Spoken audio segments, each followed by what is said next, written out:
It's my delight to give my icebreaker speech, and I'm excited to be part of this club. It's great. It's wonderful to be here. So, water draws me to the world. And what I mean by that is I was born in the water. I was born in my mother's womb. Most of embryonic fluid is made of water. And I've always been drawn to water. There's many moments in my life that have really challenged me and who I am. I'd like to share with you who I am through the theme of water. And the first experience I had with water was when I was at the White Rock Sailing Club in 1976. And my parents were out in the water sailing, and I was by myself. I decided I was going to peek over the pier, this old rickety wooden pier there at the Sailing Club in Texas. And as I peered over, I felt myself start to tumble into the water. And I was 6 years old, and I couldn't control what was happening. And before I knew it, I was submerged in water. And it was very scary. It was a terrifying situation. I started to hold on to the pier underwater that was caked with moss, green, thick moss that I couldn't get my fingers into. As a young child, I didn't have any survival skills. So I just flopped around, and before I knew it, somebody saw me hitting the water and splashing, and they came and they rescued me. And that was my first experience, real experience with water, beyond being born in water. And it really challenged me in terms of feeling like I should be fearful in the world, that I should be afraid that something bad would happen to me, that if parents weren't around me and there weren't adults around me, that I should be afraid, and that I should always stay close to those who could take care of me. My next experience with water was when my father decided to take us across the North Sea. I grew up sailing, so I've sailed quite a bit in my life, and I've experienced some very difficult situations with weather and with crew and with various boat sizes, and it's really defined who I am today. It's really made who I am today. It's made me who I am today.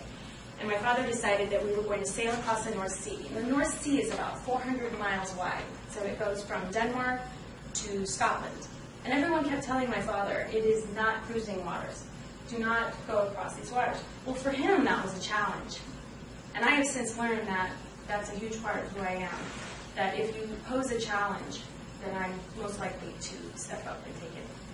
So we disembarked from the dock and very naively jump on board, not knowing what was lying ahead for us. 200 miles into the ocean, so we're 200 miles from Denmark and 200 miles from Scotland, and a huge storm hits us. We're not prepared for this in any shape or form. Our satellite navigation went down, our sail ripped, our boat was in distress, basically. Our radio wasn't working. So my father turned to me and he said, "Can you radio that ship over there?" I said, "Well, that's not a ship, that's a big oil rig." He said, "Whatever, just radio it and find out what our location is." So I did that, and in that moment, I really learned to respect water and to know that it can indeed engulf you. However, if you're prepared and you're strong enough and you're willing enough, you can stand up against it and you can survive. And these moments have shaped me, almost drowning in Texas at White Rock Sailing Club, and then my experience in the North Sea. I was starting to really learn to develop my character and stand up against difficult situations.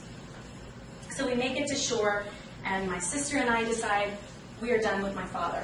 I can't believe that he put us in that situation. So we take his credit card and we go up the coast of Scotland and we stay at a hotel. We felt that was our due right, you know.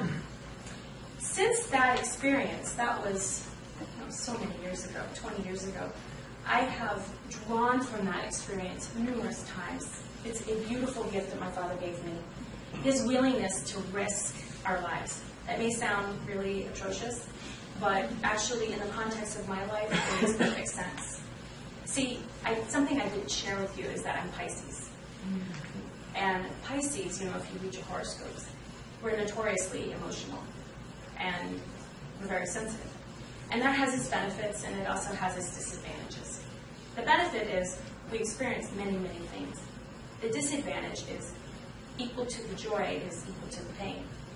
But through all of that, we really find ourselves. And I'm not saying that other signs aren't as good as Pisces. I'm just saying that I like being Pisces. So back to the North Sea story. We get to the shore, we get to Scotland, and my sister and I decide we're just going to go up the coast and we're just going to have our own experience.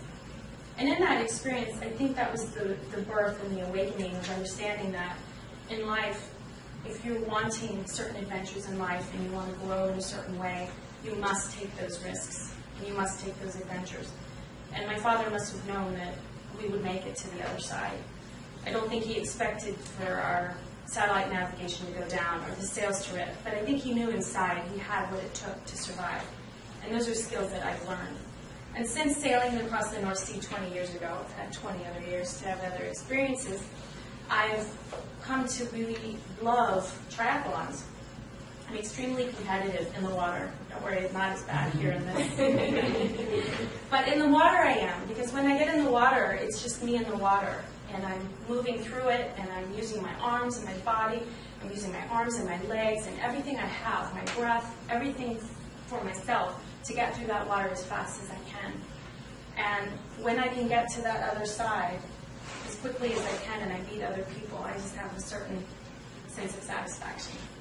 Something about me. And then so the last part of water that I'd like to share with you is that I'm now a captain of a sailboat. So my parents purchased a 52-foot sailboat with the desire to sail all over the world, and my mother got very sick, and she had 2 grand mal seizures, and she's not able to go on these journeys with my father.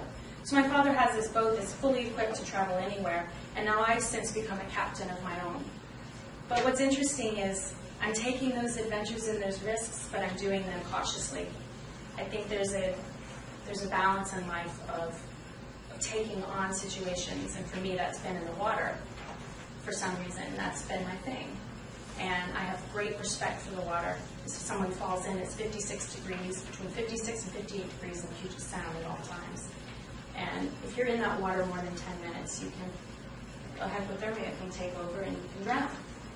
And I have 2 teenage boys that take up most of my concern and time and worry. And if they fell overboard, by the time I turned around and got to them, it would be very risky. So I'm a captain on the boat, and I'm cautious, yet I'm ready for the next adventure. So back to the water theme. It may seem unusual to have that as a theme, but when you think about it, we are 70% water. Our bodies are. The world is 70% water. We're born in water. And in Seattle, actually, we're surrounded by water. So it sort of made sense to me. It's been a reoccurring theme. And I didn't quite realize it until I came to Toastmasters, when I was asked to do this icebreaker, and I thought, what would really help me tell the story of who I am? Not what I do every day, because that might be boring to you, or how many kids I have, or how many pets I have, but really what makes me motivated, and what are my limitations. And that's what I have to share. Thank you.